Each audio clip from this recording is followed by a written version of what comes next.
Good evening friends, मैं हेमंत मीणा हमारे YouTube channel agriculture वाला पर आपका वेलकम करता हूँ। कल अपन ने पढ़ लिया था कॉटन के बारे में, चिकपी के बारे में, पिजन के बारे में। आज अपन पढ़ेंगे जूट के बारे में और इसके आगे अपन देखेंगे जूट देख लेंगे। उसके बाद में पोटैटो देखेंगे, सोयाबीन के बारे में देखेंगे। तो आज अपन क्रॉप को मोस्टली कंप्लीट कर देंगे। अगर एक आध क्रॉप बच जाएगी तो उसको नेक्स्ट लेक्चर में कंप्लीट कर देंगे। मोस्टली आज अपन इसको कंप्लीट कर देंगे। तो देख लेते हैं जूट कोरकोरस स्पीसीज, इसका बॉटनिकल नेम क्या है? Corchorus species. आगे देख लेते हैं फैमिली इसकी टीलियासी है और इसको क्या बोलते हैं? Also known as golden fibre. इसको गोल्डन फाइबर ही बोलते हैं। ये ट्यूशन एग्जाम में पूछा जाता है। जूट को क्या बोलते हैं? Golden fibre. क्यों बोला जाता है? Because of its colour. इसके कलर के कारण इसको गोल्डन फाइबर, गोल्डन जैसे इसका कलर का जो फाइबर होता है उसका, इसका जो रेसा होता है उसका कलर कैसा होता है? गोल्डन कलर का होता है, तो इसलिए इसको गोल्डन फाइबर बोलते हैं। Most important fibre crop India, India की सब मोस्ट इंपॉर्टेंट फाइबर क्रॉप है। ठीक है, India first rank both area और प्रोडक्शन। एरिया और प्रोडक्शन में जूट में इंडिया की फर्स्ट रैंक है वर्ल्ड में। और इंडिया में कहाँ पे सबसे फर्स्ट पोजीशन पे एरिया और प्रोडक्शन कहाँ है? पश्चिम बंगाल में। मतलब वर्ल्ड में सबसे ज़्यादा एरिया और प्रोडक्शन जूट का कहाँ है? इंडिया में। और इंडिया में कौन से स्टेट में? वेस्ट बंगाल में। ये आपको याद रखना है। ठीक है, अब इसमें दो स्पीशीज, दो टाइप की वैरायटी है। एक तो कोरकोरस ओलिटोरियस है जिसको बोलते हैं मेथपट और टोसा। एक है कोरकोरस कैप्सुलरिस जिसको वाइट जूट या टीटा बोलते हैं। ये आपको याद रखना है, ये भी एग्जाम में क्वेश्चन पूछ लिया जाता है कि कोरकोरस ओलिटोरियस को क्या बोलते हैं? मेथपट या टोसा बोलते हैं। और कैप्सुलरिस को क्या बोलते हैं? वाइट जूट या टीटा बोलते हैं। ये आपको याद रखना है। ठीक है, आगे देख लेते हैं। जो कोरकोरस कैप्सुलरिस है वो वेल ड्रेन हाई लैंड, मतलब जो अच्छी, जिसमें ड्रेनेज फैसिलिटी अच्छी हो और हाई लैंड हो, अच्छी फर्टिलिटी वाली लैंड हो, वहाँ पे उगाई जा सकती है। कौन सी? कोरकोरस ओलिटोरियस, जिसको मेथपट या टोसा बोलते हैं। केवल अच्छी भूमि में, अच्छी फर्टाइल सॉइल में और जिसमें ड्रेनेज फैसिलिटी अच्छी हो वहीं पे उगाई जा सकती है।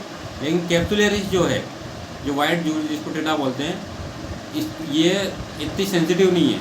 ये नॉर्मल भूमि में उगाई जा सकती है। आगे क्या लिखा है देख लेते हैं। Due to presence of glycoside corchorin. क्या प्रेजेंट रहता है इसमें? ग्लाइकोसाइड कोचिन। 70% एरिया जूट का वो कौन सा है? कोरकोरस कैप्सुलरिस वाइट जूट का है। 70% जो कल्टिवेशन किए जाते हैं उसका 70% वाइट जूट का है। इसकी जो एक बॉल है, जैसे कॉटन के एक बाल का वजन 170 किलोग्राम होता है, इसका कितना होता है? 180 किलोग्राम इसकी एक बाल का वजन होता है। सीड रेट कितनी होती है जूट की? 6 से 8 किलोग्राम प्रति हेक्टेयर। ये आपको याद रखना है। ठीक है, हार्वेस्टिंग के बारे में कुछ लिखा है, देख लेते हैं। Optimum time harvesting about 90 days after sowing. मतलब इसका ऑप्टिमम टाइम क्या हार्वेस्टिंग का? 90 डेज आप बुआई के 90 दिन बाद। But this stage the grain yield low. लेकिन इस स्टेज पर अपन हार्वेस्ट कर रहे हैं तो इसकी जो दानों की यील्ड है, ग्रेन की यील्ड है, लो होती है। So obtain quality fibre and good yield jute is harvest small pod stage. ये आपको याद रखना है। अगर गुड यील्ड और अच्छी क्वालिटी का फाइबर के लिए कब हार्वेस्ट करना चाहिए? स्मॉल पोर्ट स्टेज 135 से 140 दिन में आती है। ऑप्टिमम टाइम तो 90 डेज आप तो सोएंगे, लेकिन अच्छी क्वालिटी का फाइबर और अच्छी यील्ड प्राप्त करने के लिए कब हार्वेस्ट करना चाहिए? 135 से 140 डेज आफ्टर सोइंग। ठीक है, एक इसमें प्रैक्टिस होती है राइबोनिंग क्या होती है? This practice is very common in China और ताइवान। इंडिया में नहीं किया जाते राइबोनिंग। इसमें क्या करते हैं, जो इसका बार्क होती है, जो छाल होती है इसकी, उसको डायरेक्ट चक्कू से या किसी ऐसी नुकीली चीज़ से खुरच कर अलग कर लेते हैं। It consist of peeled out raw bark from the green plant immediately after harvest. तुरंत हार्वेस्ट करने के बाद उसको बार्क को चक्कू से या नुकीली चीज़ से ऐसे घिस के अलग कर लेते हैं। एंड बंडल द रिबन्स दस ओपन आर्ट है। फिर उसके बाद रेटिंग की जाती है। ठीक है, राइबोनिंग के पहले राइबोनिंग की जाती है, रेटिंग की जाती है। इंडिया में नहीं की जाती, चाइना और ताइवान में प्रचलित है, कॉमन है। ठीक है, आगे देख लेते हैं रेटिंग क्या होते हैं। ये क्वेश्चन पूछा जाता है रेटिंग के लिए कितना टेम्परेचर चाहिए, तो रेटिंग के लिए 34 डिग्री टेम्परेचर चाहिए। ये मैंने हाईलाइट कर दिया है पहले आपके लिए। और अब रेटिंग क्या होती है? एक माइक्रोवेल प्रोसेस है इन विच एरोबिक एंड एनारोबिक बैक्टीरिया। ये भी पूछ लिया जाता है रेटिंग में एरोबिक बैक्टीरिया आता है कि एनारोबिक, दोनों ही प्रकार के बैक्टीरिया होते हैं। It is a microbial process which aerobic और anaerobic bacteria and fungi loosen the fibre by decomposing and dissolving the pectin hemicellulose और अदर सीमेंटिंग एजेंट। क्या होता है, इसको पानी में बंडल को काटने के बाद 3-4 दिन बाद पानी में डाल के रख देते हैं, तो वहाँ पे इसकी माइक्रोवेल प्रोसेस होती है जिसमें एरोबिक और एनारोबिक दोनों प्रकार के बैक्टीरिया काम करते हैं और फंजाई भी होती है। जिससे इसका जो फाइबर होता है उसको लूज कर देते हैं और उसको आसानी से अलग किया जा सकता है। यही होती है रेटिंग। रेटिंग जूट में एक इम्पोर्टेंट क्रिया है, आपको याद रखना। और रेटिंग कितने दिन में कंप्लीट होती है ये भी आपको याद रखना है। 8 से 30 डेज, 8 to 30 डेज, 8 से 30 दिन लग जाते हैं।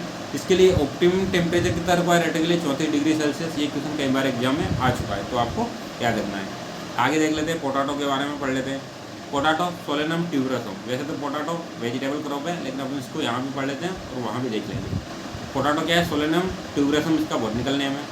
इसको किंग ऑफ वेजिटेबल बोलते हैं। किंग ऑफ वेजिटेबल कौन है? पोटैटो। और क्यून कौन है? क्यून कौन है वेजिटेबल की? भिंडी, लेडीज फिंगर, इसको क्यून बोलते हैं। ये पोटैटो एक कैश क्रॉप है, high marketable value per unit area. मतलब एक जैसे अपने एक कोई यूनिट ले लो, 1 बीघा को मान के चलो या 1 हेक्टेयर मान के चलो, तो इसकी मार्केटेबल वैल्यू जो हाई होती है बाकी क्रॉप की तुलना में प्रति यूनिट एरिया में। Rich source of starch, farina, vitamin, specially vitamin B, vitamin का रिच सोर्स है। और स्टार्च का, फेरिना स्टार्च का रिच सोर्स है। इसका ओरिजिन, उत्पत्ति स्थान कहाँ है? पेरू में, South America. True potato seed, TPS, developed by Ramanujan. अब ये आपको TPS क्या होता है? ट्रू पोटैटो सीड किसने डेवलप किया था? रामानुजन ने। या इसकी ट्रिक क्या याद करने की? ट्रू मतलब सत्य, राम नाम सत्य। ट्रू पोटैटो सीड, इसको ऐसे याद रखो, राम नाम सत्य। तो ट्रू यानी सत्य जहाँ आएगा वहाँ रामानुजन आ जाएगा, राम नाम सत्य। ठीक है। सीड रेट क्या रखते हैं TPS में? 100 से 150 किलोग्राम प्रति हेक्टेयर फॉर नर्सरी। मतलब 1 हेक्टेयर की नर्सरी के लिए 100 से 150 ग्राम सीड पर्याप्त है। एरिया देख लेते हैं और प्रोडक्शन देख लेते हैं। एरिया प्रोडक्शन इसका दोनों सेम है। उत्तर प्रदेश में एरिया भी ज़्यादा है, प्रोडक्शन भी ज़्यादा है। सेकंड नंबर पर पश्चिम बंगाल, तीसरे में बिहार है। आलू का सबसे ज़्यादा प्रोडक्शन है वो कहाँ पे होता है? यूपी में, उसके बाद में पश्चिम बंगाल में, और थर्ड में बिहार। और एरिया प्रोडक्शन दोनों सेम ट्रेंड है। आगे देख लेते हैं। Potato occupies largest area under single vegetable in the world. मतलब क्या हुआ? पोटैटो एक ऐसी वेजिटेबल है जो अकेली सिंगल जो वेजिटेबल है पोटैटो, वो लार्जेस्ट एरिया कवर करती है इंडिया का वेजिटेबल्स में, पूरे वर्ल्ड में। पूरे वर्ल्ड में लार्जेस्ट एरिया में पोटैटो उगाई जाती है, सिंगल वेजिटेबल। ठीक है। इसकी बॉटनी के बारे में थोड़ा सा देख लेते हैं। पेरेनियल प्लांट है, but crop is treated annual. Perennial है, बहुवर्षीय है, लेकिन इसको एनुअल की तरह ट्रीट किया जाता है। प्रोपोगेशन किससे होता है? ट्यूबर से होता है, ये भी आपका याद रखना है। An in large underground stem, ठीक है, ट्यूबर से होता है। और in large underground stem produce on the end of stolon, not of the root properly. इसका मतलब क्या हुआ? जो पोटैटो का प्रोपोगेशन होता है वो किससे होता है? ट्यूबर के द्वारा होता है। ट्यूबर के द्वारा होता है, जो इन लार्ज अंडरग्राउंड स्टेम होते हैं उसके द्वारा इसका प्रोपोगेशन होता है। ठीक है। C3 प्लांट है, शॉर्ट डे प्लांट है। किसकी दृष्टि से? ट्यूबराइजेशन की दृष्टि से। लेकिन फ्लोरिंग की दृष्टि से देखा जाए तो लॉन्ग डे प्लांट है। अभी ऐसा क्यों? क्योंकि अगर फ्लोरिंग का टाइम अपन को देखा जाए तो लॉन्ग डे प्लांट का टाइम मैंने आपको क्या बताया था? लॉन्ग डे प्लांट होते हैं जिनको 12 या 14 घंटे से ज़्यादा दिन की प्रकाश की आवश्यकता होती है, ज़्यादा प्रकाश चाहिए, वो लॉन्ग डे प्लांट है। तो ट्यूबराइजेशन की दृष्टि से शॉर्ट डे प्लांट है, लेकिन जब तक फ्लावर होगी उसकी दृष्टि से ये लॉन्ग डे प्लांट है। ये चीज़ आपको याद रखनी है। इसके फ्रूट टाइप को बेरी बोलते हैं। इसका जो फ्रूट टाइप होता है वो कैसा होता है? बेरी टाइप होता है। और potato require temperature for satisfied tuber growth.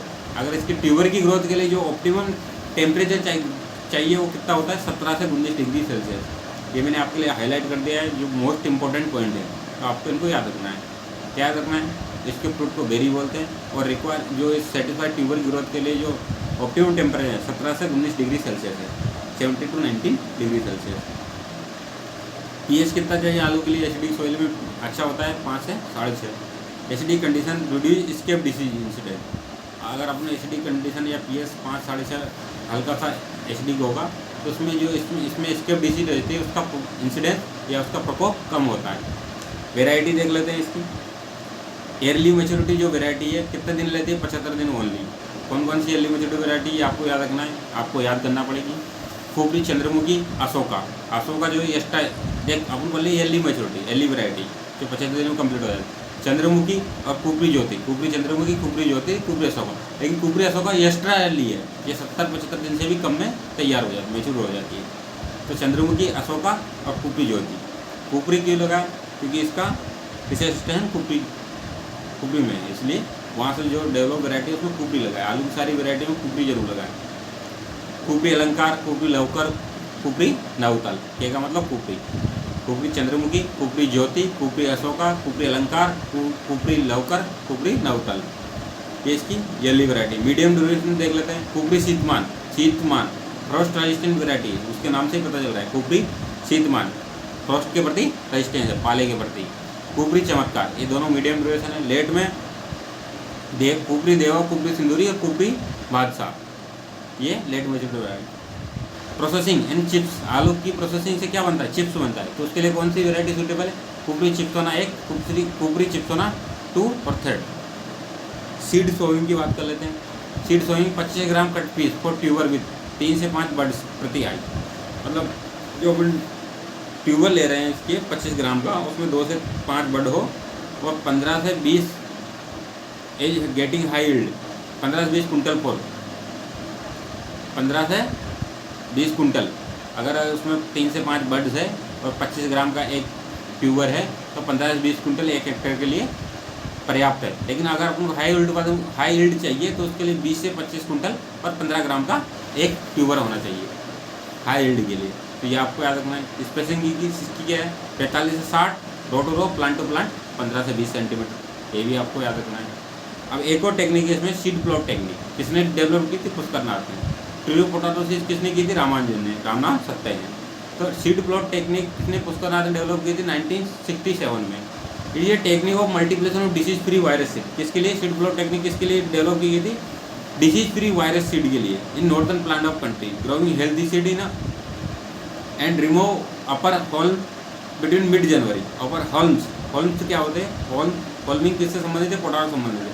Potato जो प्लांट होता है उसको, अब इसमें ट्यूबर तो नीचे लगते हैं। अब जो इसके जो जनवरी के महीना होता है, बीच में मध्य में जनवरी में, उसके जो प्लांट होता है ऊपर पत्तियाँ होती हैं, उनको जमीन की सतह से काट दिया जाता है। उसको बोलते हैं होल्मिंग, डिहोल्मिंग या फिर होल्मिंग। ये किससे संबंधित है? ये प्रक्रिया किससे संबंधित है? आलू से संबंधित है, इसी को बोलते हैं haulming. Between mid January leave tuber underground for maturity. जो इससे क्या होता है? ट्यूबर की मेच्योरिटी जल्दी हो जाती है। एक होता है TPS, sexual reproduction is potato given by Ramanujan. TPS true potato seed, इसमें एसेक्चुअल रिप्रोडक्शन होता है, किससे? ट्यूबर से होता है, इसलिए इसको एसेक्चुअल रिप्रोडक्शन बोलते हैं। सेक्चुअल रिप्रोडक्शन क्या होता है? जो सीड के द्वारा होता है। और एसेक्चुअल रिप्रोडक्शन क्या होता है? जो किसी भी प्लांट के किसी भी पार्ट से होता है, उसको बोलते हैं एसेक्चुअल रिप्रोडक्शन। तो इसका अगर इसमें एसेक्चुअल रिप्रोडक्शन मेनली होता है, लेकिन अगर सेक्चुअल रिप्रोडक्शन किसने दिया था? रामानुजन ने, ट्रू पोटैटो सीड 1957 में। ये डेट याद रखना, कंफ्यूज नहीं होना। इस रामानुजन ने 1957 में दिया था, उसका नाम है 1967 में दिया था। आगे देख लेते हैं। In this TPS sown in nursery for raising seedling which are later transplanted in field. Nursery में पौध तैयार की जाती है और फील्ड में ट्रांसप्लांट कर दी जाती है। Disease free potato seed can be produce and prevention of disease to new area can be checked. मतलब अगर डिसीज न्यू एरिया में हो रही है तो इसके द्वारा ट्रू पोटैटो सीड के जो बीज बनाए जाते हैं उससे चेक किया जाता है। Cost of cultivation can be reduce compare to traditional method. जो कल्टीवेशन की जो कॉस्ट है वो भी रिड्यूस की जा सकती है ट्रेडिशनल मेथड की तुलना में बाय प्लांटिंग ट्यूबर। नेक्स्ट देख लेते हैं। 100 से 150 ग्राम सीड प्रति हेक्टेयर नर्सरी। नर्सरी का साइज कितना रहेगा? 75 वर्ग मीटर इज सफिशिएंट। अब इसके डिसऑर्डर देख लेते हैं, कौन कौन से डिसऑर्डर होता है। ब्लैक हार्ट होता है, किसी कमी से होता है? ऑक्सीजन कमी से होता है। एक क्वेश्चन हर एक एग्जाम में लगभग पूछ लिया जाता है, तो इसको आपको याद रखना है। जो ब्लैक हार्ट होता है आलू में, किसकी वजह से होता है? ऑक्सीजन की कमी से होता है। कहाँ पे? स्टोरेज में। इंटरनल टिश्यू ब्रेक डाउन हो जाते हैं और ब्लैक पड़ जाता है, इसलिए ब्लैक हार्ट बोलते हैं। Avoid storage temperature above 35 degree से अधिक टेम्परेचर को अवॉइड करना चाहिए। और वेंटिलेशन, पूर वेंटिलेशन नहीं होना चाहिए। प्रॉपर वेंटिलेशन हो, ऑक्सीजन की कोई कमी ना हो, तो ये डिसीज इसमें नहीं होगी। डिसऑर्डर इसमें नहीं होगा। स्टोरेज में होता है, इसकी वेंटिलेशन की कमी से कारण, ऑक्सीजन की कमी से कारण। एक होता है होलो हार्ट, ब्लैक हार्ट हो गया। दूसरा है होलो हार्ट। एक से नाइट्रोजन फर्टिलाइजर ज़्यादा यूज कर लेंगे जिससे इरेगुलर कैविटी हो जाएगी और ट्यूबर डेवलप नहीं हो पाएगा, बीच में से खाली रह जाएगा, उसको बोलते हैं होलो हार्ट। नाइट्रोजन की अधिकता से होता है। किसमें होता है? पोटैटो में।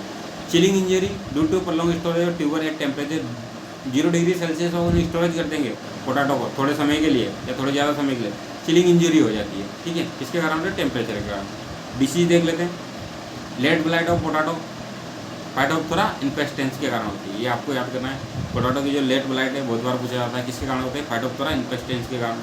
Most destructive and responsible for Irish famine in Ireland. Late blight of potato, इसकी एक क्वेश्चन भी पूछा जाता है, किसके कारण होती है? फाइटोप्थोरा इन्फेस्टेंस के कारण होती है, ये भी पूछा जाता है। और मोस्ट डिस्ट्रक्टिव है, मतलब बहुत ज़्यादा नुकसान करती है उसमें, उसके लिए हानिकारक है बहुत ज़्यादा। और किसके लिए जिम्मेदारी है? इरिस फेमाइन आया था आयरलैंड में इरिस फेमाइन आया था करीब 1845 में। कौन सी डिसीज कारण आता है? लेट ब्लाइट ऑफ पोटैटो, ये भी पूछा जाता है। येली blight of potato fungus Alternaria Solani के कारण होता है, मोर कॉमन है देन लेट ब्लाइट। मतलब ये येली ब्लाइट ज़्यादा नुकसान नहीं पहुँचाती और होती रहती है, लेट ब्लाइट बहुत ज़्यादा नुकसान पहुँचाती है, इसके कारण आयरलैंड में इरिस फेमाइन आ गया था 1845 में। एक होती है ब्लैक स्कर्फ, ये भी फंगस से होती है, राइजोप्टेरिया सोलानी स्केप, ठीक है। ब्लैक स्कर्फ किसके कारण होती है? राइजोप्टेरिया सोलानी। स्केप डिसीज होती है, वही फंगस से होती है, स्ट्रेप्टोमाइसिस स्केबिज, ये स्केप डिसीज आपको याद रखना है। Wart disease potato is caused by fungus synchytrium endobioticum, ये भी आपको याद रखना है। जो वार्ड डिसीज है पोटैटो की, वो किसके कारण होती है? सिंची ट्राइकोम एंडोवाइटिकम, सिंची ट्राइकम एंडोवाइटिकम के कारण वार्ड डिसीज ऑफ पोटैटो होती है, ये भी आपको याद रखना है। Charcoal rot is most serious storage disease, storage की मोस्ट सीरियस डिसीज कौन सी? चारकोल रोट है। तो control black scurf common scab disease tuber should be treated 3% boric acid. Scab disease को बचाने के लिए 3% बोरिक एसिड से ट्रीटमेंट करना चाहिए। अब इसके इंपॉर्टेंट पॉइंट देख लेते हैं, जो ज़्यादा इंपॉर्टेंट है, मोस्ट इंपॉर्टेंट है, उसको मैंने हाईलाइट कर दिया। डोरवेंसी ब्रेकर में भी यूज 1% थाई और 1% जिब्रेलिक एसिड फॉर 10 मिनट। अभी इसका मतलब क्या? इसकी मालूम जो डोरमेंसी पाई जाती है, सुसुप्ता अवस्था, उसको तोड़ने के लिए 1% थाई और 1% ppm, 1 ppm of gibberellic acid का 10 मिनट के लिए इसके घोल में डुबा देते हैं, ठीक है।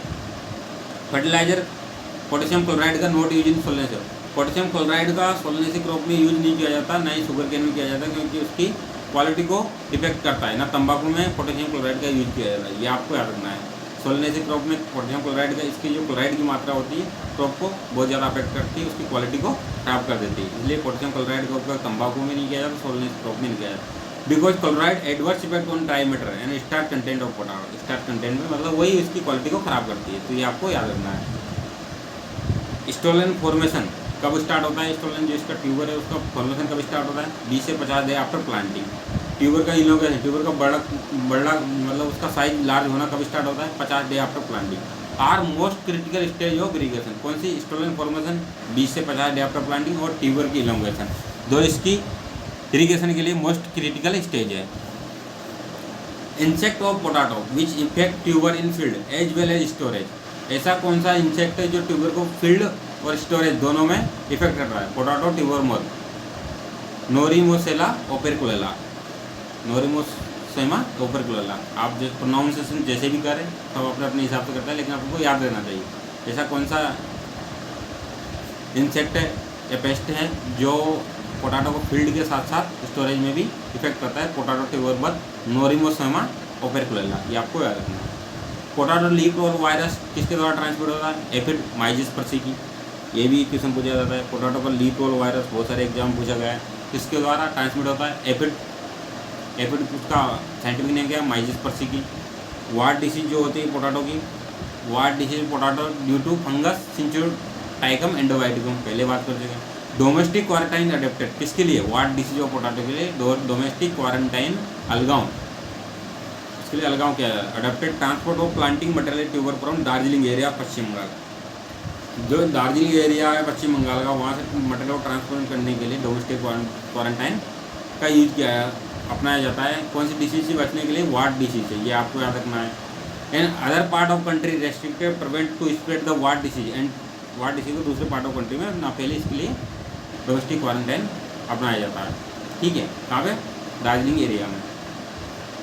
Transport of planting material from Nilgiri, अगर नीलगिरी हिल्स से, तमिलनाडु की नीलगिरी हिल्स से अपन प्लांटिंग मटेरियल ट्रांसपोर्ट कर रहे हैं, तो उसके लिए रेस्ट्रिक्ट गोल्डन नेमाटोड जो इसमें पेस्ट होता है, ग्लोबोडेरा रोस्टोचाइनेंसिस या रोस्टोकाइनेंसिस, उसको रोकने के लिए नीलगिरी की तमिलनाडु हिल्स से कंट्री से वहाँ से प्लांटिंग मटेरियल को रेस्ट्रिक्टेड है, वहाँ से उसको नहीं दूसरे पार्ट में ना चला जाए बीमारी, क्योंकि वहाँ पे लगती है नीलगिरी में तमिलनाडु में, इसलिए वहाँ पे रेस्ट्रिक्टेड है। तो अगर बात करेंगे वार्ड डिसीज की, तो दार्जिलिंग हिल, दार्जिलिंग एरिया पश्चिम बंगाल की बात होगी, गोल्डन नेमाटोड की बात होगी, तमिलनाडु नीलगिरी हिल्स की बात होगी। ठीक है, ये आपको याद करना। देखो मैं आपको हो सकता है क्लास थोड़ी बोरिंग लगे, तो मैं कुछ नहीं कर सकता इसमें, क्योंकि ज़्यादातर जो चीज़ें रटने की क्रॉप्स है। इसके बाद में जैसे ही क्रॉप खत्म होगी अपन जनरल एग्रीकल्चर को स्टार्ट करेंगे। ठीक है, आगे देख लेते हैं ग्राउंड नट। ग्राउंड नट का बॉटनिकल नेम क्या है? अरेकिस हाइपोजिया। इसको पीनट, मंकी नट, अर्थ नट, मनी नट, ये सब बोलते हैं ग्राउंड नट के। ग्राउंड नट के नाम है। पीनट दे दे आपको, जैसे ग्राउंड नट ना बोल के पीनट दे दे, अर्थ नट दे दे, मंकी नट दे दे, तो इसका बॉटनिकल नेम क्या है? अरेकिस हाइपोजिया है। इसका ओरिजिन कहाँ? ब्राज़ील में है। इसमें ऑयल कंटेंट, ये बहुत बार क्वेश्चन पूछा गया है, ऑयल कंटेंट कितना होता है ग्राउंड नट में? मूंगफली में कितना होता है? 45%। प्रोटीन कितना होता है? 26%।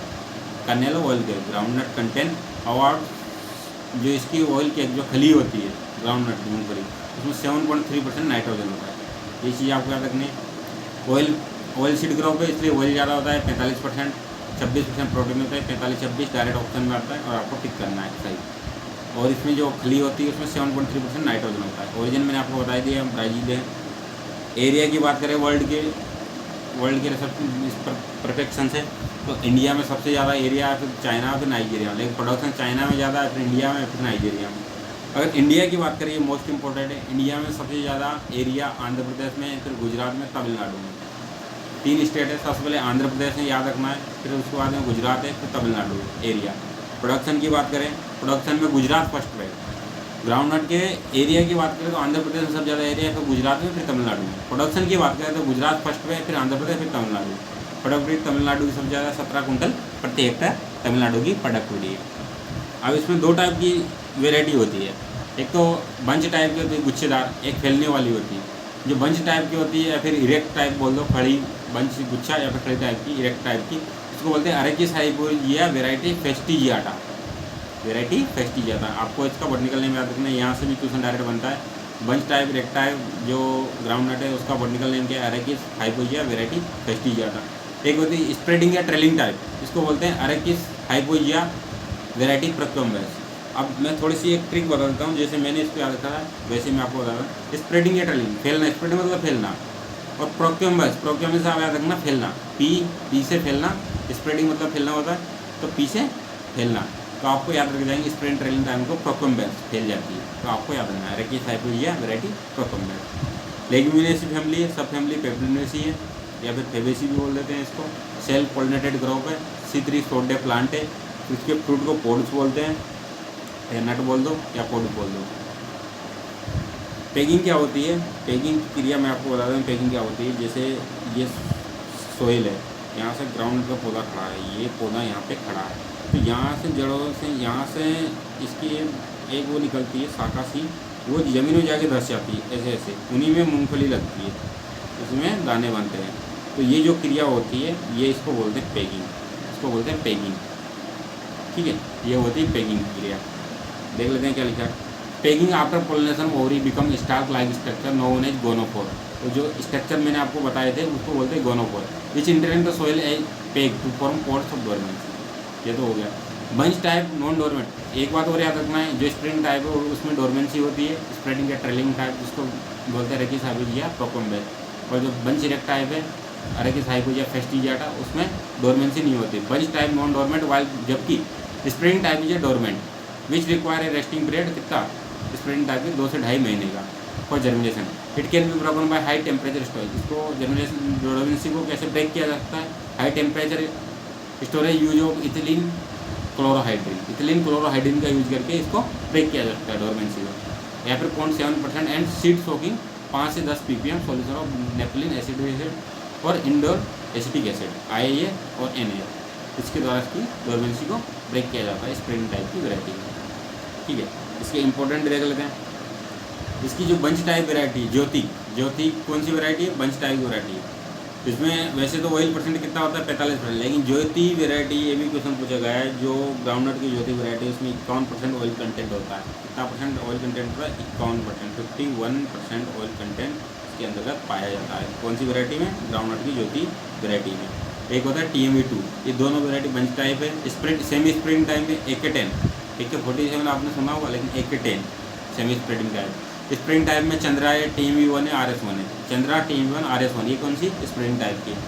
सीड रेट बंच टाइप, अब बंच टाइप की सीड रेट ज़्यादा लगेगी और फैलती कम है, ज़्यादा सीड रेट चाहिए। 80-100 किलोग्राम प्रति हेक्टर, 30 × 10 सेंटीमीटर इसकी स्पेसिंग रखते हैं और 80-100 किलोग्राम सीड चाहिए। लेकिन जो स्प्रेडिंग टाइप की है उसको कितना चाहिए, 60 से 80 किलोग्राम, थोड़ी कम लगती है और 45 से 10 सेंटीमीटर की स्पेसिंग है। रो टू रो इसकी डिस्टेंस बढ़ जाती है, वहाँ 30 से बंच टाइप में इसलिए सीड रेट ज़्यादा लगती है, यहाँ 45 से इसलिए सीड रेट कम लगती है। इसकी जो डेप्थ है सोइंग की 5 सेंटीमीटर सोन करना चाहिए, चिक्पी को 8 सेंटीमीटर करना चाहिए, गेहूँ वीट को 5 सेंटीमीटर पर होता है और ये भी 5 सेंटीमीटर, सोयाबीन भी 5 सेंटीमीटर पर सोइंग होती है।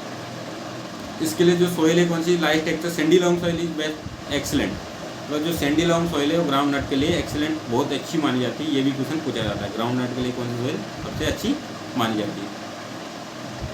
Soil aluminium sulphate and SSP are excellent source of nitrogen. अगर अपन नाइट्रोजन फास्फोरेट देना है तो अमोनियम सल्फेट से दे देंगे और सिंगल सुपर फास्फेट दे देंगे।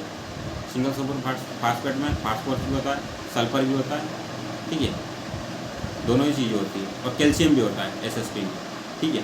16% इसमें फास्फोरस होता है, ठीक है, 16% फास्फोरस हो गया, ठीक है, ये आपको याद रखना है।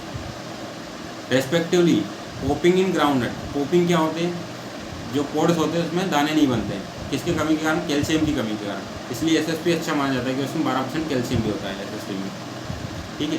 तो ये आपको याद रखना है। पोपिंग जो होती है ग्राउंड नट में, पोपिंग किसको बोलते हैं, ग्राउंड नट, या फिर अर्थिंग भी होती है। एक ग्राउंड नट संबंधित अर्थिंग में, अर्थिंग क्या होता है, मिट्टी चढ़ाना, ये भी ग्राउंड नट से संबंधित है। ग्राउंड नट जो पेग बनते हैं उसका थोड़ा मिट्टी चढ़ा देते हैं तो अच्छे से उसके पोड डेवलपमेंट हो जाता है। अर्थिंग अब ये भी मिट्टी चढ़ाना भी इसी से संबंधित है। पोपिंग क्या होते हैं, जो इसके पोड्स होते हैं उनके अंदर दाने नहीं बनते हैं, किसके कमी के कारण, कैल्शियम की कमी के कारण। इसके लिए क्या करेंगे, 250 किलोग्राम जिप्सम डालेंगे प्रति hectare at pre flowering, flowering से पहले 30 डेज आफ्टर सोइंग जिप्सम डालेंगे 250 किलोग्राम प्रति हेक्टेयर।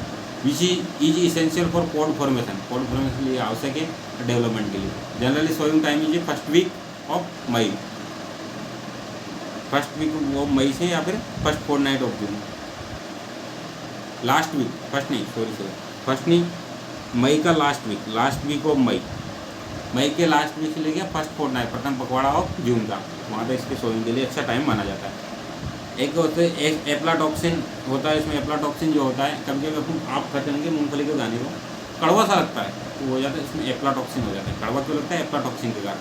क्या लिखा है, aflatoxin contamination ground nut, fungal infection of ground nut कर दिया, जो उसका दाना होता है उसमें फंगल का इन्फेक्शन होता है इसलिए कड़वा लगता है। कौन सी fungal, aspergillus flavus due to high moisture content. अगर अपन जो स्टोरेज करते हैं मूंगफली को उस टाइम उसमें मॉइस्चर ज़्यादा है तो एस्परजिलस फ्लेवर्स का फंगस का अटैक हो जाता है, इसलिए उसको उसमें एप्लाटॉक्सिन हो जाती है, इस कारण आपको दाना कड़वा कड़वा लगता है। कभी कभी आ जाता है ना अपन मूंगफली खाते हैं कड़वा सा दाना, उसी की बात हो रही है, उसको बोलते हैं एप्लाटॉक्सिन। इसके कारण होता है एस्परजिलस फंगस का, क्यों होता है, मॉइस्चर कंटेंट ज़्यादा होता है स्टोरेज के टाइम पर। एप्लाटॉक्सिन को मैनेजमेंट करने के लिए इसमें 8% मॉइस्चर लेवल पे इसको स्टोरेज करना चाहिए। अब इसकी इंपॉर्टेंट पॉइंट देख लेते हैं। बोटिंगल नेम तरह की साइकोइया है, ओरिजिन कहाँ है, ब्राज़ील में है। सबसे ज़्यादा एरिया कहाँ पे, आंध्र प्रदेश में। सबसे ज़्यादा प्रोडक्शन कहाँ है, गुजरात में। सेलिंग परसेंटेज कितना होता है, 70% होता है। ऑयल परसेंटेज कितना होता है, 45% होता है। ज्योति वैरायटी में 51% होता है। नाइट्रोजन कितना होता है इसकी खली में, नाइट्रोजन ग्राउंड नट के 7.3%। बेस्ट सॉइल कौन सी है, सैंडी लॉन्ग सॉइल बेस्ट है। स्पेसिंग 13 to 10 रखते हैं। हाइल type ground nut, spring type में कितने रखते हैं, 45%। पेगिंग स्टेज कब आती है, 55 डेज आफ्टर सोइंग, ये आपका बहुत बार पूछा गया है। फ्लोर को बढ़ाने के लिए इसके जो ग्राउंड है, फ्लोर को इनिशिएशन मतलब फ्लोरिंग को अच्छी करने के लिए कौन सा इसका यूज किया था, नेपलिंग एसिटिक एसिड NaA का यूज किया था। कितना ppm, 40 ppm। इसको फ्रूट को क्या बोलते हैं, नट बोलते हैं। हर्बिसाइड कौन सा यूज होता है, टोकी 25 yearly post emergence. Yearly post emergence का क्या मतलब है, अपन ने सोइंग कर दी लेकिन उसके जर्मिनेशन होने से पहले उसमें हर्बिसाइड का यूज कर देते हैं ग्राउंड नट में, और इमेजोथाइपर का यूज भी किया जाता है, ठीक है। ये हर्बिसाइड आपको याद रखना, इमेजोथाइपर और टोके 25। आगे देख लेते हैं। जो बिटरनेस होती है वो कड़वापन जो होता है किसका कारण होता है, एप्लाटॉक्सिन के कारण होता है, फंगल टॉक्सिन के कारण।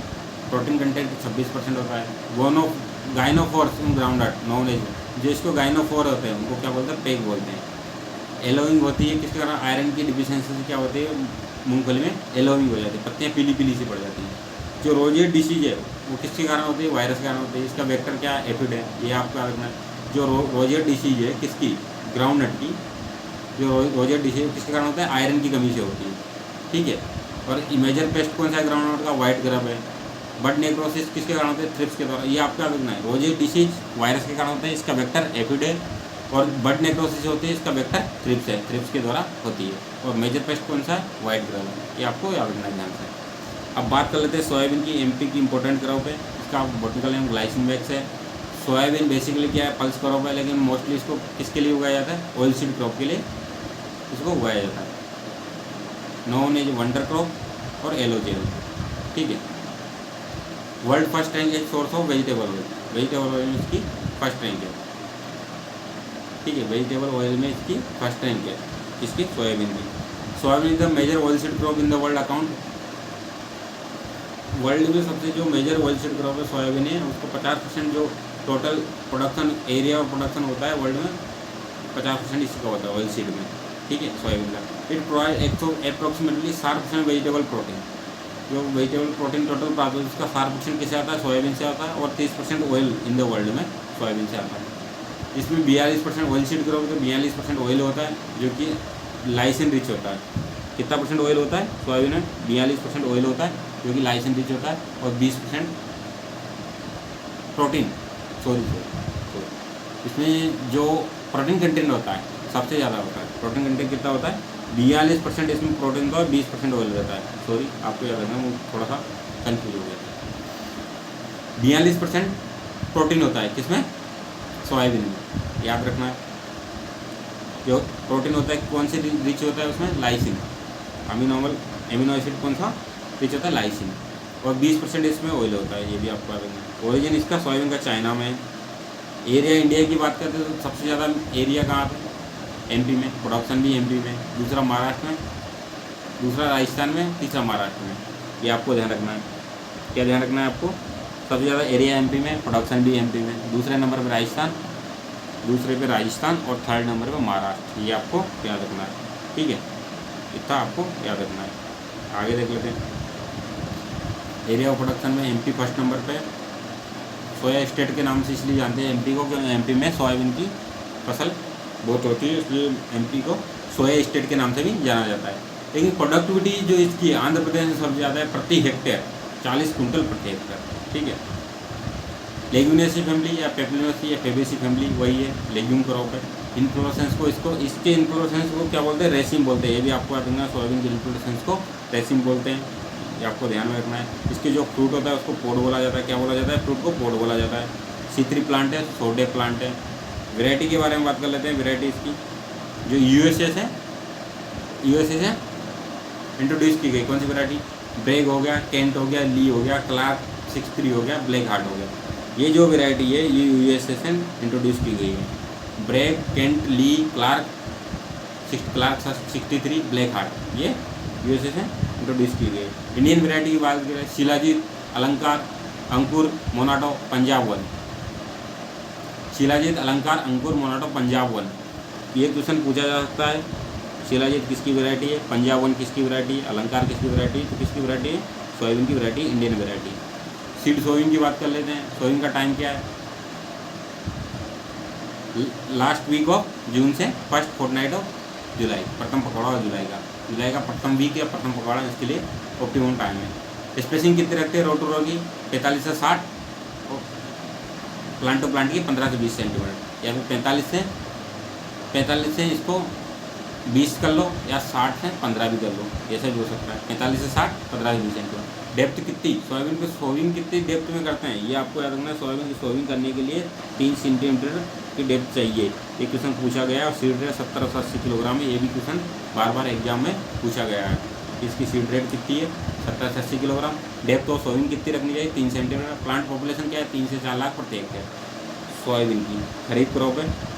बीड का बीड मैनेजमेंट के बारे में बात कर लेते हैं। बीड मेजर बीड्स कौन से? इकानोकोलो कॉलोनों में साइपर रोटंडस, जिसको मोता बोलते हैं, सोरगम वेलबन्स है और ट्राइनथीमा है। इसके मैनेजमेंट के लिए पीपीआई, प्री प्लांट इनकॉर्पोरेशन, मतलब सोविंग के पहले उसमें डाल देते हैं हर्बिसाइड, उसको बोलते हैं प्री प्लांट इनकॉर्पोरेशन। मतलब सोविंग नहीं, उसके बाद बिफोर सोविंग। कौन सा? फ्लूक्लोरिन 1 किलोग्राम प्रति हेक्टेयर।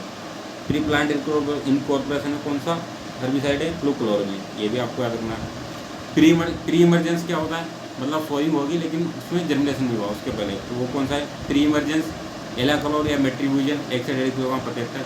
जल्दी पोस्ट इमरजेंस मतलब जर्मिनेशन हो गया लेकिन थोड़ा सा हल्का हल्का जर्मिनेशन उस टाइम पे एप्लीकेशन करता है इमेज फाइबर 750 ग्राम प्रति हेक्टेयर। इमेज फाइबर सोयाबीन में मोस्ट इम्पोर्टेंट यूज किया जाता है 750 किलोग्राम प्रति हेक्टेयर। 750 ग्राम किलोग्राम नहीं 750 ग्राम प्रति हेक्टेयर, ये आपको याद रखना है। चलिए नेक्स्ट देख लेते हैं, मस्टर्ड के बारे में बात कर लेते हैं। मस्टर्ड की बात कर लेते हैं। Mustard crop brassica species. Pungency जो होती है मस्टर्ड में किसके कारण होती है? आइसोथायोसाइनेट के कारण होती है। एंजाइम पंजेंसी मस्टर्ड में जो हल्की सी आप जैसे जहाँ पे अगर ऑयल मिल चल रहा हो वहाँ पे आप ठहर नहीं सकते। जहाँ पे मस्टर्ड निकल रहा हो और जहाँ पे ऑयल निकाल रहे हो मिल चल रहा हो वहाँ पे आप ठहर नहीं सकते क्योंकि इतनी आंखें जलती हैं। तो किसके कारण होती है? आइसोथायोसाइनेट के कारण होती है। इसमें एंजाइम का हाइड्रोलिसिस होता है जिससे ग्लूकोसिनोलेट प्रोडक्ट बनता है। इसमें आल क्रूसीफेरी में क्रूसीफेरी फैमिली या ब्रासिकेसी इसकी फैमिली है। Due to presence of toxic glucosinolate its cake is unsuitable source of protein for both human cat. इसका जो केक होता है मस्टर्ड का वो अनसुटेबल होता है किसके कारण? ग्लूकोसिनोलेट के कारण। किसके लिए? बोथ ह्यूमन और कैटल के लिए। It cause goitre effect. इससे क्या होता है? गोइटर गले में हो जाता है। इससे ग्रोथ और development. The upper limit fix कितनी इसकी अपर लिमिट कितनी फिक्स की गई गवर्नमेंट ने? ग्लूकोसिनोलेट की 0.5% by the 0.5% by the government. किसकी? ग्लूकोसिनोलेट्स की। तो ये आपको याद रखना है। वेराइटी की बात कर लेते हैं। रेपसीड की वेराइटी कौन कौन सी है? ब्राउन सरसों ब्रासिका कंपेस्टिव वेराइटी सरसों। पूसा कल्याणी येलो सरसों ब्रासिका कंपेस्टिव वेराइटी सरसों। ब्राउन सरसों येलो सरसों रेपसीड की वेराइटी। पूसा कल्याणी हो गया, बिनोय हो गया। ठीक है, मस्टर्ड की वैरायटी देख लेते हैं। मस्टर्ड या फिर जिसको राई बोलते हैं या फिर इंडियन मस्टर्ड बोलते हैं। इसका नाम इंडियन मस्टर्ड बोल दो, राई बोल दो या फिर मस्टर्ड बोल दो। इसका बॉटनिकल नेम क्या है? Brassica Genesis. Brassica Genesis Indian mustard का बॉटनिकल नेम है। इसकी वैरायटी है क्रांति और रोहिणी। क्रांति और रोहिणी इंडियन मस्टर्ड की वैरायटी है। ये भी आपको याद रखना है। आगे देख लेते हैं,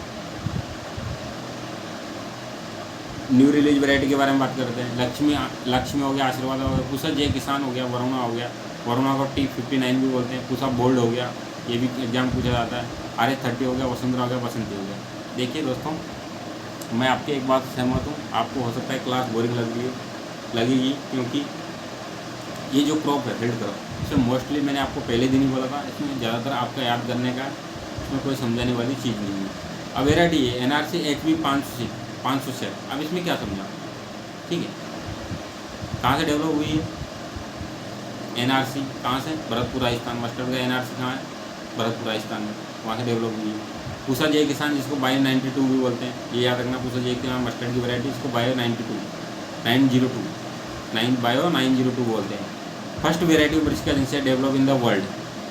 भाई पहली वैरायटी ब्रासिका जेनेसिया की इसकी इंडियन मस्टर्ड की जो वर्ल्ड में डेवलप की गई किसके द्वारा? VL चोपड़ा द्वारा, professor VL Chopra with the help of biotechnology through somatic hybrid.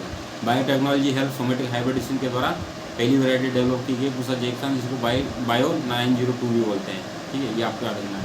In India NRC HB 506 जो मैंने पहले बता दी, it is the first hybrid of mustard in India. पहली हाइब्रिड कौन सी है मस्टर्ड की? यह भी आपको याद रखना है।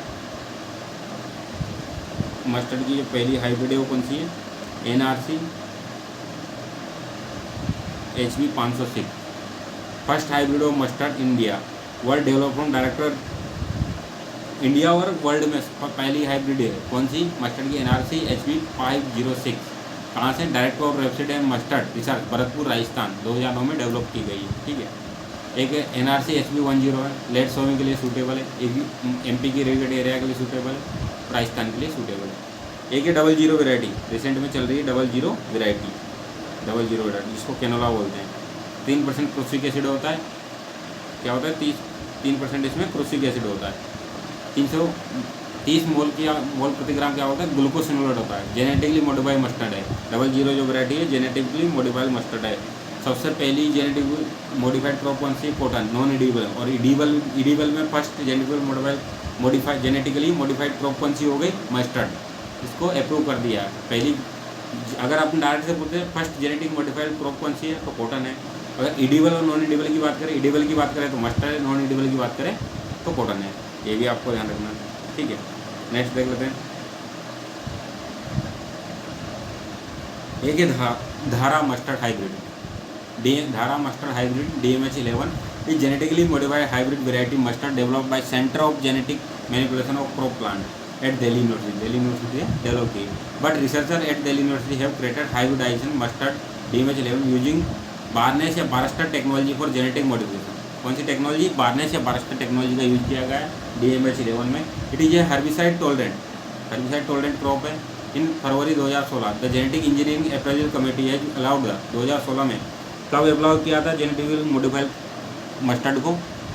फरवरी 2016 में। कब अलाउड किया था? फरवरी 2016 में जेनेटिकली मॉडिफाइड GM मस्टर्ड को अलाउ किया था। किसके द्वारा? Genetic engineering appraisal committee GMEC के द्वारा।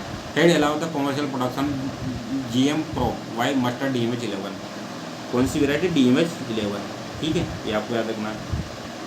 It is about 30% more than traditional. जो ट्रेडिशनल पारंपरिक जो वेराइटी है उससे 30% ज़्यादा इसकी यील्ड है। इसकी DMH11 की जेनेटिक मॉडिफाइड मस्टर्ड की 2016 फरवरी में इसको अप्रूव किया गया था। इसका जेनेटिक GMEC कमेटी के द्वारा। सीड रेट कितनी रखते हैं मस्टर्ड की? 5 किलोग्राम प्रति हेक्टेयर। डिसीज कौन सी है? इंपॉर्टेंट डिसीज के बारे में देख लेते हैं। अल्टरनेरिया ब्लाइट या black spot, Alternaria brassicae paste के कारण होती है या फिर अल्टरनेरिया ब्रेसिकोला के द्वारा होती है।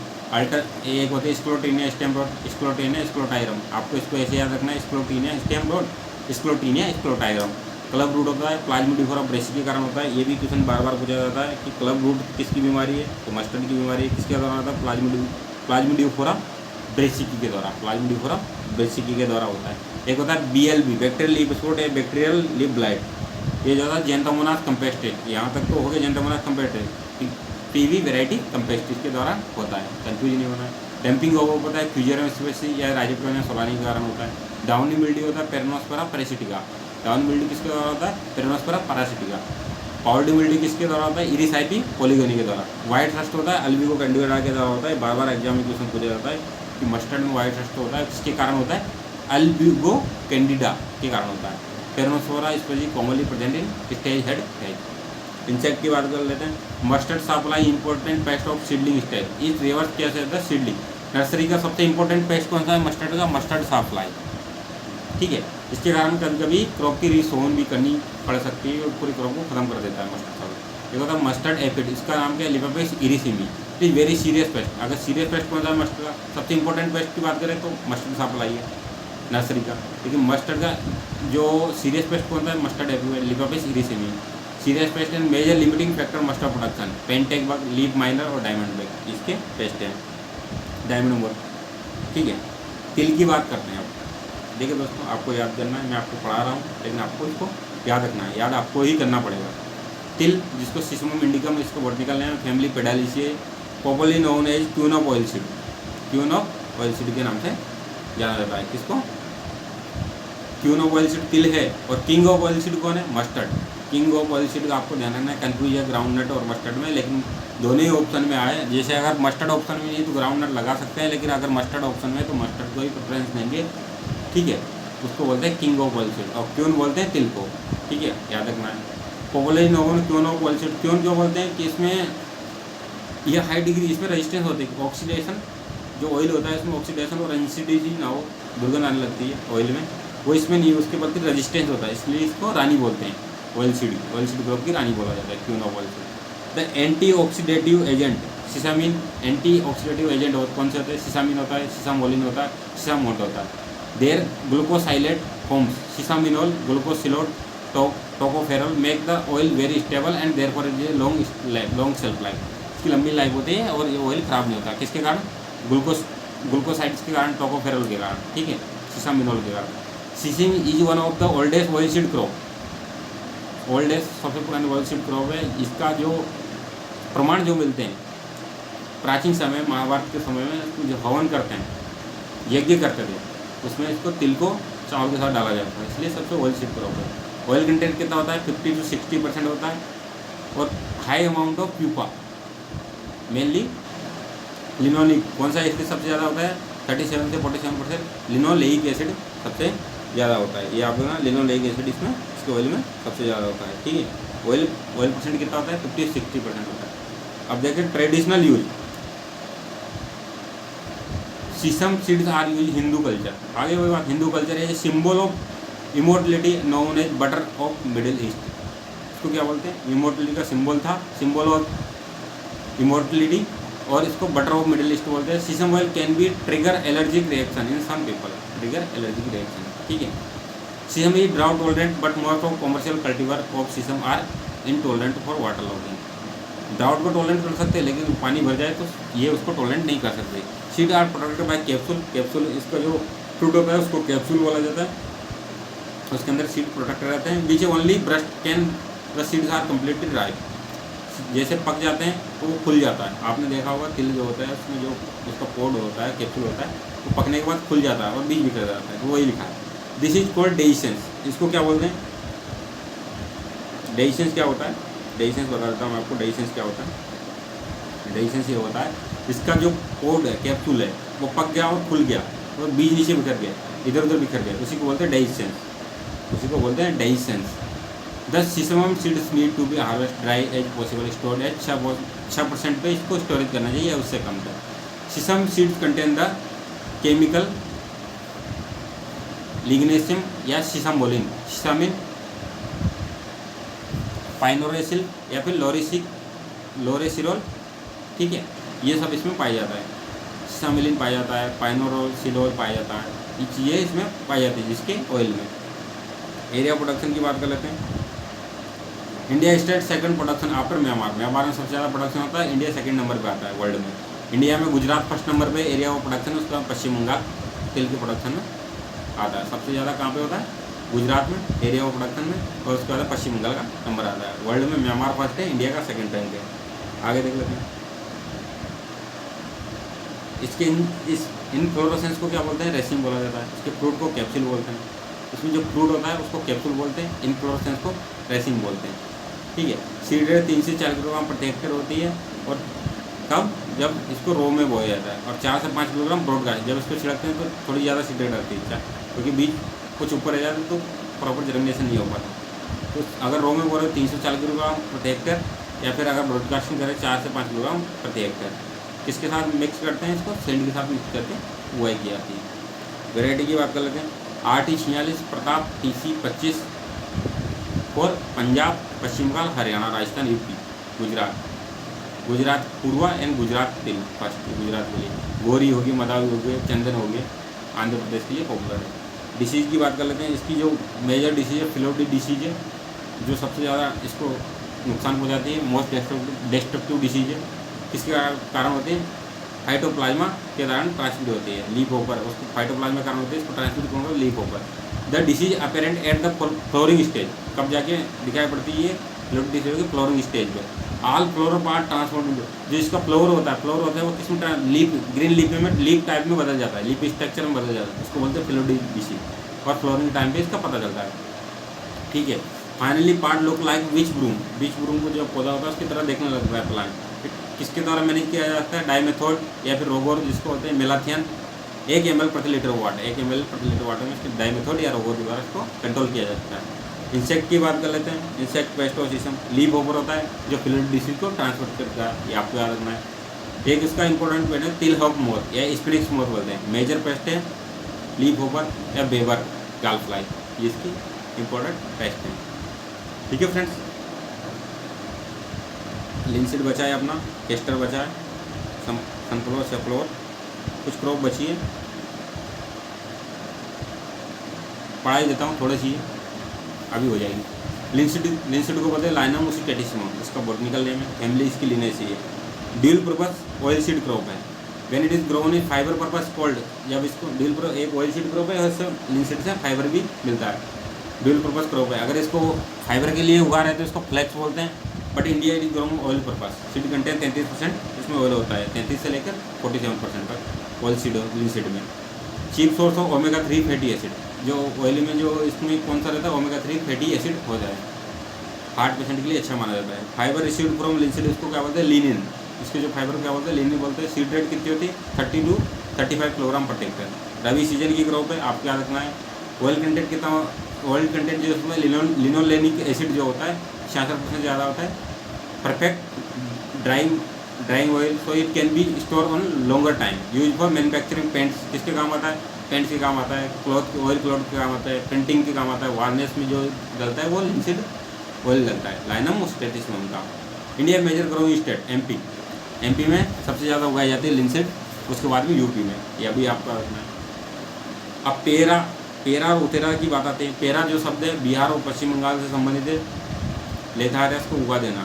पेरा क्या होता है, अब रखता हूँ, पेरा उतेरा एमपी से संबंधित है, पेरा बिहार और पश्चिम बंगाल से संबंधित है। आपका sowing of linseed crop, seed rate 10 kilogram प्रति हेक्टेयर। राइस की फील्ड को कटने से पहले उसमें लिनसीड को बुआई कर देते हैं 10 किलोग्राम प्रति हेक्टेयर की दर से। तो अगर वही ये प्रैक्टिस को पेरा उतेरा बोलते हैं, उतेरा एमपी में बोलते हैं, पेरा बोलते हैं पश्चिम बंगाल की। ये आपको याद रखना है राइस की कटाई हार्वेस्टिंग से पहले।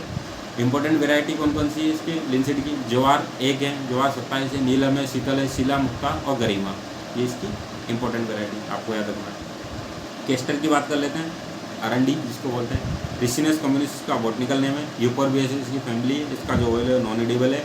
प्लांट आर मोनोसियस नेचर का होता है। मोनोसियस और डाइसियस क्या होते हैं, मोनोसियस वो प्लांट होते हैं जिससे एक ही प्लांट पे मेल फ्लावर और फीमेल फ्लावर दोनों ही एक ही प्लांट, एक फूल भी नहीं, एक ही प्लांट में होते हैं। एक यहाँ कहीं भी हो सकता है, लेकिन एक ही प्लांट में दोनों फ्लावर है, मेल और फीमेल, तो उसको मोनोसियस बोलते हैं। डाइसियस क्या होता है, अलग अलग प्लांट में मेल फीमेल फ्लावर होते हैं।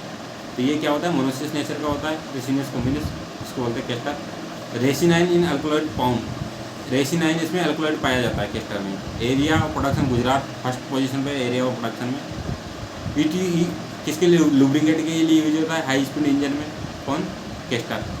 एरोप्लेन में यूज होता है। इन द मैन्युफैक्चर सोप, साबुन बनाए जाते हैं, पेपर बनाया जाता है, प्रिंटिंग इंक बनाई जाती है, वार्निश में काम आता है, प्लास्टिसाइजर में काम आता है, आल्सो इन मेडिसिनल में काम आता है। लाइटिंग पर्पज के प्रगेटिव टाइप का होता है, केटल के प्रगेटिव के लिए। डाइंग डिस्टिंग, जो डाई लगाते हैं अपन शरीर में डाई करते हो, लाल पीली हरी, उसमें भी काम आता है। सीड रेट इसकी 8 से 10 किलोग्राम प्रति हेक्टेयर रखते हैं। डिबलिंग से बोल रहे हैं तो 12 किलोग्राम प्रति हेक्टेयर रखेंगे, ठीक है। हाइब्रिड 5 किलोग्राम रखेंगे। स्पेसिंग 90 से लेकर 120, 90 से लेकर 120 इंटू 45 60 फॉर नॉर्मल, और हाइब्रिड की 120 इंटू 90 हाइब्रिड की। वेराइटी कौन सी है, GAU CS4 या फिर TMV CS। NPS first hybrid of castor, ये आपका रखना है। NPS फर्स्ट हाइब्रिड है केस्टर की, ठीक है। ऑयल कंटेंट हाइब्रिड में 51% होता है। अटेंड मेच्योरिटी 160 से 170 दिन में मेच्योर हो जाती है। पेस्ट एंड डिसीज के बारे में आते हैं। केस्टर में सेमी लूपर जो पेस्ट है, कैप्सूल बोरर है, मोस्ट सीरियस पेस्ट है केस्टर, सेमी लूपर और कैप्सूल बोरर। मैनेजमेंट की बात कर लेते हैं। डस्टिंग, क्विनोल फॉस की डस्टिंग करते हैं 1.5% 20 किलोग्राम प्रति हेक्टेयर इन जल्दी स्टेज पे। स्प्रेइंग करते थे 1% मोनोक्रोटोफॉस की। Standing crop provide the effective control of this pest. Seedling blight, alternative blight इसमें डिसीज होती है, इसमें केस्टर में। Water log soil more incident seedling blight found. Sunflower की बात कर लेते हैं। हेलेंथस एनस, इसमें सनफ्लावर में लिनोलेनिक एसिड कितना 68% होता है, इस हार्ट पेशेंट के लिए सूटेबल है। ओरिजिन इसका मेक्सिको में, इसकी फैमिली है कंपोजिटी, फिर यहाँ पे एस्टेरेसी। इन्फ्लोरेसेंस को कैपुचुलम, डिस्क लाइक फ्लावर होता है, तवे जैसा डिस्क गोल होता है, डिस्क जो होती है पहिए जैसा, तो इसको कैपुचुलम बोलते हैं। इसके फ्रूट को एकिन बोलते हैं। जो हाईलाइट है वो आपको याद रखना है, फ्रूट को एकिन बोलते हैं। मॉडर्न इज ड्वार्फ और शॉर्ट ड्यूरेशन वेराइटी है। मॉडर्न क्या है, इसकी वेराइटी है सनफ्लावर की, हेलेंथस एनस की, क्या है, ड्वार्फ और short duration variety. Day neutral plant है, मतलब दिन और रात का कोई अंतर नहीं पड़ता, डे न्यूट्रल प्लांट है। ग्रो किसी भी सीजन में उगाया जाता है, रबी खरीफ जायद में, मतलब ये नहीं कि रबी क्रॉप है खरीफ क्रॉप है, डे न्यूट्रल प्लांट है, किसी भी सीजन में इसको सनफ्लावर उगाया जा सकता है। सीड रेट इसकी 8 से 10 किलोग्राम प्रति हेक्टेयर रखते हैं। स्पेसिंग 60 इंटू 20 रखते हैं। पॉलिनेशन किसके द्वारा होता है, हनी बी के द्वारा होता है, ये भी आपको याद रखना है। आगे देखते हैं सेफ्लावर के बारे में, जिसको कुसुम बोलते हैं। कार्टेमस टिक्टोरियम हाईएस्ट, इसमें भी लिनोलेइक एसिड होता है, कितना परसेंट होता है, उसमें 68% होता है, इसमें 78.50% होता है। Among all oilseed crop, this is best suited for heart patient, cholesterol को कम करते हैं ब्लड में। ओरिजिन इंडिया, अफगानिस्तान या इथोपिया में, फैमिली वही कंपोजिटी है। इसके इन्फ्लोरेसेंस को कैपुचुलम बोलते हैं। सीड रेट इसकी कितनी रखते हैं, 15 से 20 किलोग्राम। स्पेसिंग कितनी रखते हैं, 45 सेंटीमीटर रो टू रो की, 15 से 20 किलोग्राम देखते हैं सीड रेट है। स्पेसिंग 45 सेंटीमीटर रो टू रो इसकी स्पेसिंग है। ड्रॉट टॉलरेंट कौन है, फील्ड क्रॉप में सबसे ज़्यादा ड्रॉट टॉलरेंट क्रॉप है कौन, कुसुम safflower. Traditionally use for colouring और फ्लेवरिंग फूड्स, फ्लेवरिंग के लिए, कलरिंग के लिए यूज किया जाता है। Medical making red, yellow dyes के लिए उपयोग किया जाता है, ठीक है।